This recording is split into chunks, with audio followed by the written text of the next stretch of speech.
जी अस्सलाम वालेकुम। मैं हूँ राना अदील मकबूल एडवोकेट हाफिज़ाबाद से।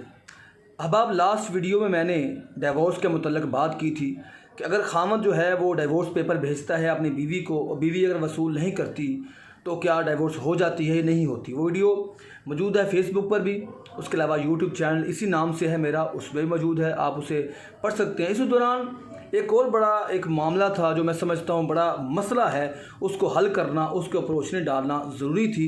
उसको लेकर आज मैं आपके सामने पेश हुआ और मैं समझता हूँ कि ये वीडियो इतनी इम्पोर्टेंट है, हमारे तमाम जो ख़ानदानी मैटर्स हैं इसके इर्द घूमते हैं और शरई लिहाज से बड़ा ज़रूरी ये मामला है, कानूनी लिहाज से बड़ा ज़रूरी मामला है। इसलिए मैं सबसे रिक्वेस्ट करूँगा कम से कम इस वीडियो को, चाहे लंबी भी हो, इसको गौर सुनिएगा, क्योंकि मैंने इस पे जो है वो शरई लिहाज से और जो कानूनी लिहाज से दोनों तरफ से कोशिश मैं करूँगा कि इसको मैं वाज़ेह कर सकूँ। वो बात ये है कि क्या अदालत के पास ये पावर है कि अगर मर्द बीवी को तलाक नहीं देता, बीवी की जानब से मुतालबा किया जाने पर भी वो तलाक के ऊपर सिग्नेचर नहीं करता, हाज़िर ही नहीं आता अदालत में, तो क्या फिर भी अदालत की जो डिग्री है वो वैलिड है या नहीं है।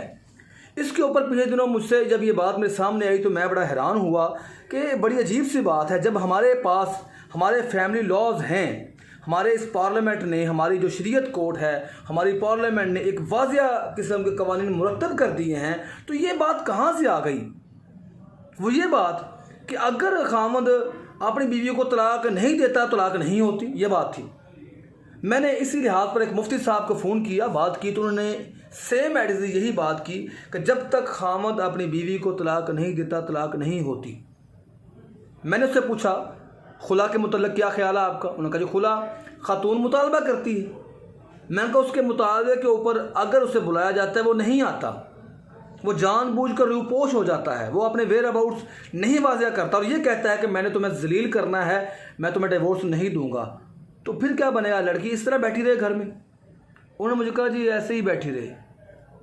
मैं बड़ा हैरान हुआ। मैंने उससे ये पूछा कि आपने शरीयत कोर्स तो किया है, आप मुफ्ती भी होंगे, क्या आपने मोहम्मद अल्लाह पढ़ी।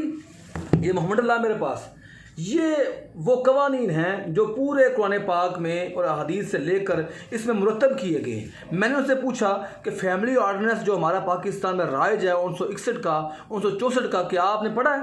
उन्होंने बिल्कुल नहीं पढ़ा था। ये अलमिया मुझे लगा कि आप मुफ्ती हैं, शरीयत की आप बात कर रहे हैं और मुल्की कवानीन के बारे में आप जानते नहीं। मैंने उनसे पूछा कि अगर खामन जो है, जो आज हमारे पास निकाहनामा रिटर्न है, क्या ये शरीयत के मुताबिक है। क्या कुरान और हदीस में कहीं लिखा है कि निकाहनामा रिटर्न होगा तब भी निकाह होना है। तलाक क्या रिटर्न कहीं लिखी है। उन्होंने कहा जी नहीं लिखी।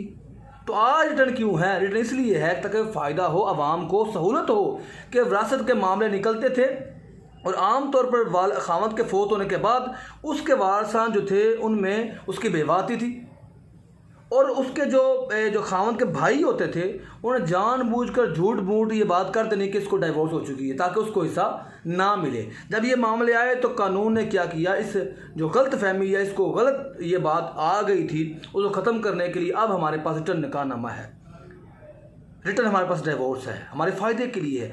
अब लड़की जो है वो घर बैठी है, मर्द उसे तलाक नहीं देता, ये कवानीन जो हमारे पास हैं ये कहते हैं वो कोर्ट में आके डिवोर्स खुला वो दायर कर ले। खुला में कोर्ट उसे 3 दफ़ा तलब करती है, 3 नोटिस जाते हैं। कोर्ट अपनी तसल्ली के लिए हर लिहाज से जो बुलवाती है, उसके बाद अगर फिर भी नहीं आता, उसको बजरिया खबाज तरफ से बुलाया जाता है, फिर भी वो कोर्ट में नहीं आता, तो कोर्ट के पास ये पावर है कि लड़की से पूछ कर, गवाहान को सुनकर वो एक डिक्री पास कर सकती है, जिसे हम डिसोल्यूशन ऑफ मैरिज की बात करते हैं, तनसीख निकाह की बात करते हैं। और वो तनसीख हर लिहाज से जेन्युइन है, वो ठीक है, और अगर उसमें खामद नहीं भी आता, किसी किस्म की कोई प्रॉब्लम नहीं है। इसके मुतल्लिक़ जो कवानीन है वो हमारे पास बन चुके हैं। अब अगर कोई बंदा ये कहे कि कुरान और हदीस के मुताबिक नहीं है, तो मैं उनसे गुजारिश करूँगा कि जनाब आप मुल्की कवानीन को पढ़िए और आप ये अनारकी, ये अजीब सी बात लोगों में ना फैलाइए, क्योंकि एक तरफ आप ये चीज़ लेकर बैठे हैं, अगर आपकी बात मानकर कोई समझता है कि मैंने अभी बीवी को तलाक नहीं दी तो तलाक नहीं हुई, बीवी कोर्ट में आती है, कोर्ट में उसे डिग्री मिल जाती है, डिग्री के बाद वो अगली शादी कर सकती है, तो वो खामद कहाँ से रेमडी जाकर लेगा। इस लिहाज से फिर मैंने और दोस्तों से बात की मैंने वो जो मेरे दोस्त थे जो शरीयत जानते थे उनसे मैंने पूछा, तो बात यहाँ तक भी आई कि कुछ उलमा कराम कहते हैं कि जब तक खामद ना हो तो वो तलाक नहीं होती, लेकिन मोस्टली यही बात करते हैं कि अगर खामद नहीं आता हर लिहाज से कोशिश करने के बावजूद, तो कोर्ट के पास ये पावर है कि वो एक डिग्री पास कर सकते हैं जिसको हम डिवोर्स की डिग्री कहते हैं, तंसीख निकाह कहते हैं। हाँ, वो सिंगल डिवोर्स है। ये बात समझने की है कि जब भी कोर्ट डिग्री पास करती है वो सिंगल है। उसके बाद दोनों मियाँ बीवी अगर सुलह कर लेते हैं तो उनकी सुलह हो जाती है, नेक्स्ट शादी करने की ज़रूरत नहीं है, जिसे हम खलाला की शक्ल लेते हैं। वो दोनों इकट्ठे हो सकते हैं। कोई एक डाइवोर्स है, कोर्ट से ली गई जो तलाक है, खुला है, वो सिर्फ एक गिना जाता है। इसलिए जो लड़की है वो अपने खामद से सुलह करती है, रुजू करती है, तो दोबारा उनकी आपस में शादी करने की ज़रूरत नहीं है, वो इकट्ठे उसी तरह रह सकते हैं। ये कवानीन जो बनाए जाते हैं अवाम के फ़ायदे के लिए बनाए जाते हैं। अब अगर आज बंदा खड़ा होकर ये कहे कि कुरान हदीस के अगेंस्ट है कि मर्द जब देगा तभी होगी, तो बाबा 20 साल तक लड़की घर में बैठी रहे। आप मतलब मंतक देखिए ना, इस्लाम हमारी फलाह व बहबूद के लिए आया है। जिस तरह एक मर्द को ताकत तलाक देने की है, इसी तरह औरत को खुला की है। खुला लेने के लिए वो कोर्ट आती है, हाकिम वक़्त के पास आती है, काजी कोर्ट में आती है। अगर वो खामद आता ही नहीं तो फिर घर में बैठी रहे। वो मर्द बार दूसरी शादी कर सकता है, वो जाके अपनी ज़िंदगी इंजॉय कर रहा है, ये घर में बैठ, ये मंतकी बात भी समझ नहीं आती। तो कानून जो बनते हैं लोगों की फलाह व बहबूद के लिए, और इस्लाम रिजिड दीन नहीं है, वो रास्ते बनाता है। उन रस्तों में एक रास्ता ये भी है कि खतून अगर कोर्ट में आकर ये कहती है कि मुझ पर जुल्म करता है, मुझे मारता पीटता है, और जो उस पर फ़र्ज़ है शरी कि मेरा नान नफ़ा पूरा करना, वो पूरा नहीं करता, कोर्ट में जब आके बयान देगी, कोर्ट से डिग्री उसे मुहैया करेगी। उस डिग्री के मुताबिक आगे प्रोसीजर जो है वो थोड़ा सा हट के है, यूरोप कौंसिल में जाएगा, वहाँ पर भी 90 डेज़ उसके पास हैं, दोनों मियाँ बीवी के पास, कि वहाँ जाएँ, वहाँ जाकर सुलह होती है तो रुजू कर लें आप। लेकिन जो ये बात है, एक तरफ हमारा कानून है जो वाज़ह करता है जुल्म और नानफ़ी के बयान पर खुला लड़की ले सकती है अगर खामद कोर्ट में ना भी आए तो। दूसरी तरफ आप बात कर रहे हैं। आप सबसे पहले अगर आप ये समझते हैं, मैं मुफ्तियान इकराम से बात कर रहा हूँ, जो इल्म के हमारे शरीयत के हमारे जो आलम हैं उनसे बात कर रहा हूँ। 1961 में ये कानून पास हो चुका, 1964 में कानून पास हो चुका, मोहम्मदुल्लाह काफ़ी देर पहले से। अगर आप समझते हैं ये कानून अगेंस्ट इस्लाम है, इस्लामिक टीचिंग्स के ख़िलाफ़ है, तो आपने अभी तक इसे चैलेंज क्यों नहीं किया? पिछले दिनों जब ये दूसरी शादी वाली बात थी कि बीवी की और कंसेंट नहीं है तो मर्द दूसरी शादी नहीं कर सकता, इसे चैलेंज कर दिया गया ना, इसको चैलेंज क्यों नहीं किया गया? अगर चैलेंज कर भी ले, मैं आपसे रिक्वेस्ट कर रहा हूँ, चैलेंज करने की जरूरत ही नहीं है। हमारा इस्लाम बड़ा प्यारा दीन है, ये लोगों के फलाह के लिए आया है, ये सलामती के लिए आया है। वो पहले वक्त और थे, अब देखना है मौजूदा सिनेरियो के मुताबिक। मौजूदा जो सोर्सेस ऑफ इस्लाम है वो क्या है? कुरान है, सुन्ना है, इज्तिहाद है, इजमा है, क्यास है।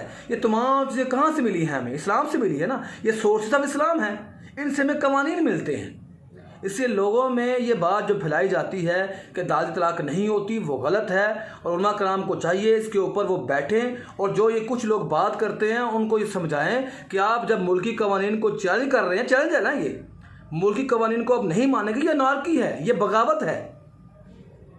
इसलिए मेरी रिक्वेस्ट है कि उलमा कराम भी इस बात को समझे, और आवाम के लिए भी ये बात है कि हाकिम वक़्त के पास ताकत है इस्लाम के मुताबिक। काजी कोर्ट के पास, फैमिली कोर्ट हमारी बतौर काजी कोर्ट्स काम करती हैं, इनके पास पूरी पावर है कि वो डिवोर्स की डिग्री पास कर सकते हैं, दोनों को अलहदा किया जा सकता है, इसके ऊपर फतवे भी हैं। इसलिए बामुताबिक कानून और अब शरीयत के मुताबिक जो कोर्ट डिग्री है वो वैलिड है, कोर्ट के पास पूरी पावर है। इसके अगेंस्ट अपील भी कोर्ट ने रखी। हमारे लॉज में जब लड़की डिवोर्स हासिल करती है, कोर्ट से खुला लेती है, तो मर्द के पास ये भी हक नहीं है कि वो उसे अपील कर सके। मैं उस पर ये कहता, मुझे उस दोस्त ने कहा कि भाई मर्द को गिरफ्तार करके ले आओ, हर लिहाज से कोशिश करो। मैं कहता हूँ मन तक अगर आप ये सोचें, इस एंगल सोचें कि मर्द को नहीं पता कि मेरी बीवी है। मर्द को जब इतला मिल रही है कि मेरी बीवी मुझसे जुदा हो रही है, मेरे बच्चे मुझसे जुदा हो जाएंगे, मेरा फैमिली स्ट्रक्चर मेरा तबाह हो जाएगा, उसे सोच नहीं है कि खुद कोर्ट में आ जाए वो। अब कोर्ट जाकर उसे गिरफ्तार करे, नहीं। इसलिए कोर्ट ये समझती है कानून मंतक पर चलता है, कानून सबके फ़ायदे के लिए, मुसावात की बुनियाद पर कानून चलता है यहाँ पर। इसलिए मुसावात यही कहती है कि बीवी अगर कोर्ट में आ गई है, वो कहती है मेरे साथ जुल्म हुआ है, मर्द को हक है, उसे बुलाया जा रहा है कोर्ट में आए, बात करें वहाँ पर आकर। अगर जानबूझ के वो रूह पोश है तो बिल्कुल दुरुस्त फैसला है कि कोर्ट डिग्री पास करे और बीवी को इजाज़त दी जाए कि वो जब यूनियन काउंसिल से उसे इफेक्टिव सर्टिफिकेट मिलता है वो दूसरी शादी कर ले। इन हालात में मैं समझता हूँ इसके बाद अगर किसी दोस्त की को बात रहती है, मुझसे बात करना चाहता है, वो मुझे मैसेंजर भी आ सकता है, मुझसे बात कर सकता है। अगर वो हवाला जा चाहिए कानूनी तौर पर मैं वो भी दे सकता हूँ। अगर वो कहते हैं फतवा चाहिए मैं वो भी फतवा दे सकता हूँ। इसलिए गुजारिश फिर भी यही है कि कानून जो है ना वो मानना सबसे पहले सबसे बड़ी बात है। जो मुल्क पाकिस्तान में रहकर कानून को नहीं तस्लीम करता वो दूसरे ज़मरे में बगावत करता है। इसलिए सबसे मेहरबानी गुजारिश ये है कि इन कवानीन की एहतराम कीजिए और जिस तरह मर्द के हकूक़ हैं औरत को हकूक़ भी दीजिए। बहुत शुक्रिया। अल्लाह हाफ़िज़।